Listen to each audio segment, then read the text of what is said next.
I never thought the day would come when I finally like an ergonomic gaming mouse, not to mention one with a relatively tall bump. But yeah, I find myself perfectly pleased with the ROG Keras 2 Ace. This is probably one of the most comfortable and reliable gaming mice that I've tried in a while. Every single part of my hand is properly supported, and it's just super nice to hold. I'll be slippery at times, but yeah, this is something worth checking out. The ROG Keras 2 Ace is an ergonomic gaming mouse that features an ultra-light 54-gram construction while maintaining a pretty solid shell. It also boasts a reliable ROG Aimpoint Pro optical sensor with up to 42,000 dpi, with an included ROG polling rate booster up to the modern Meta 4000 Hz.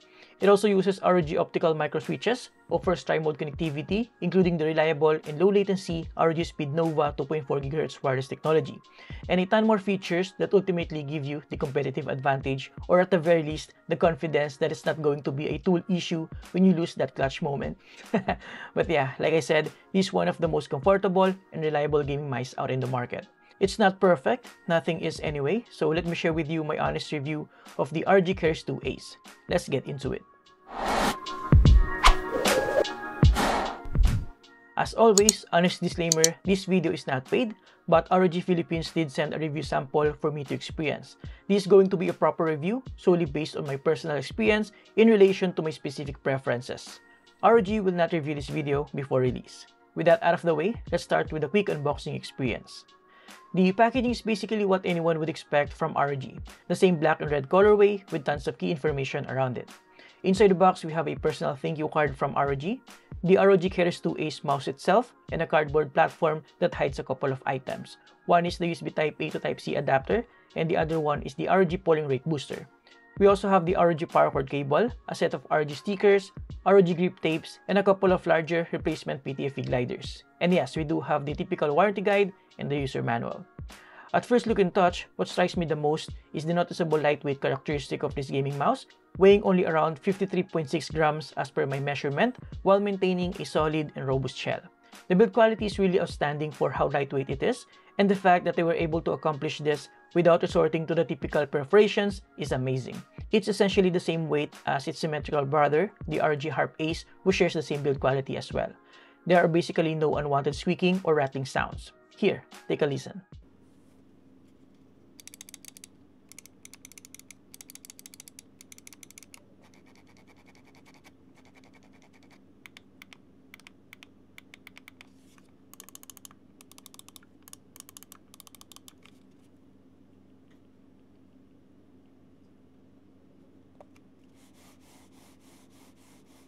Aside from the robust build quality, I noticed that the texture of the primary buttons is slightly different from the rest of the body. Apparently, these are made out of durable PBT plastic, which means it will not shine easily over time. However, I feel like it's a bit counterproductive as it feels slippier than the typical rubbery material. Actually, the entire coating of the shell is slippier than usual. So slapping a grip tape here is quite necessary, defeating the purpose of the PBT material almost entirely. To be fair, they added some grippy textures on both sides, but honestly, it's not enough. Now looking at the left side, you'll get a good view of that tall bump right around the center. We also have the forward and back buttons here that in my opinion, especially for the size of my hand, is at just the right size and placement, requiring no further adjustment to my grip. On the left side, you'll see a bit of an angled curve that makes way to support your ring and pinky fingers.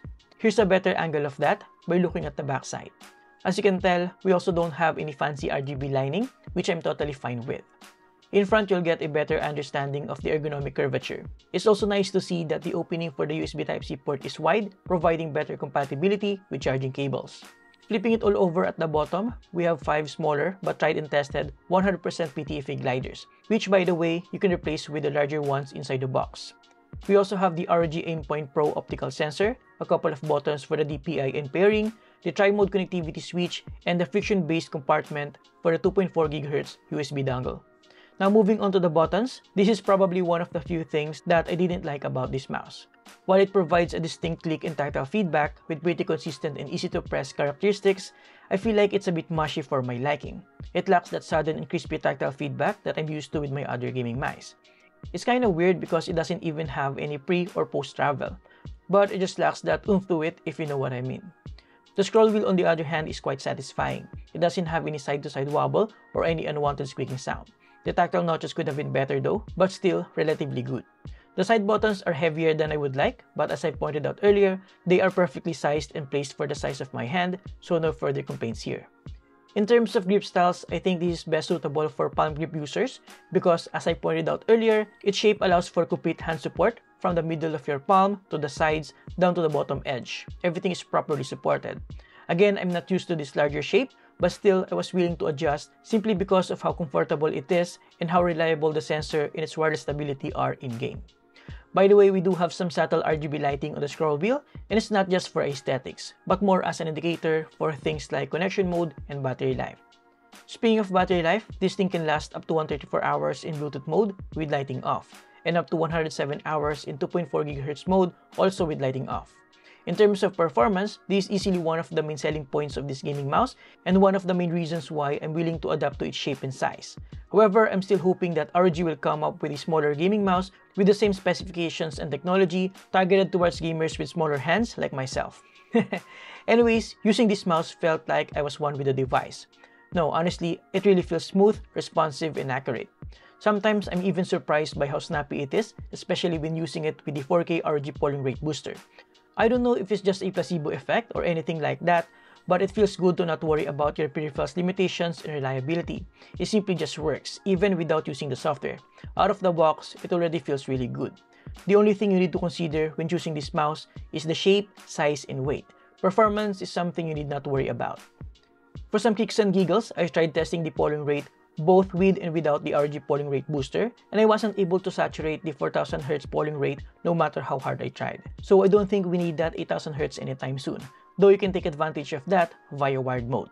Polling rate in a nutshell is the frequency of how many times your mouse communicates with your host device. The higher the frequency is, the less input lag you'll get, resulting in much smoother cursor movements. As for the software side of things, we do have two options to customize the ROG Keris 2 Ace, either with the standard Armoury Crate software or the more streamlined Armoury Crate gear. Both offers the same features, like button remapping with tons of available options, DPI adjustment, polling rate, angle snapping, and other miscellaneous mouse settings. We also have lighting customization for when it's not working as an LED indicator.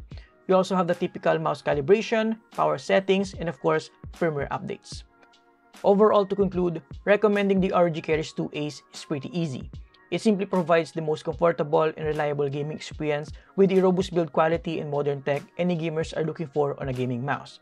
And they even solved our gripe about the quite bloated Armoury Crate software with a streamlined version of it.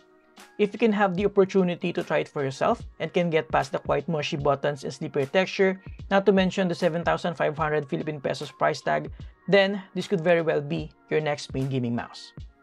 And there you have it, guys. Thank you for watching. Huge thanks to ROG for sending this in. You can get this once available using the link below. Again, this video is not paid, and ROG will see this video at the same time as you do. Now, if you missed my review of the ROG Strix OLED XG27AQ DMG gaming monitor, make sure to click this so you won't miss out. Thank you for watching, subscribe if you appreciate this video, and see you next time. Have a great day, guys. You're awesome.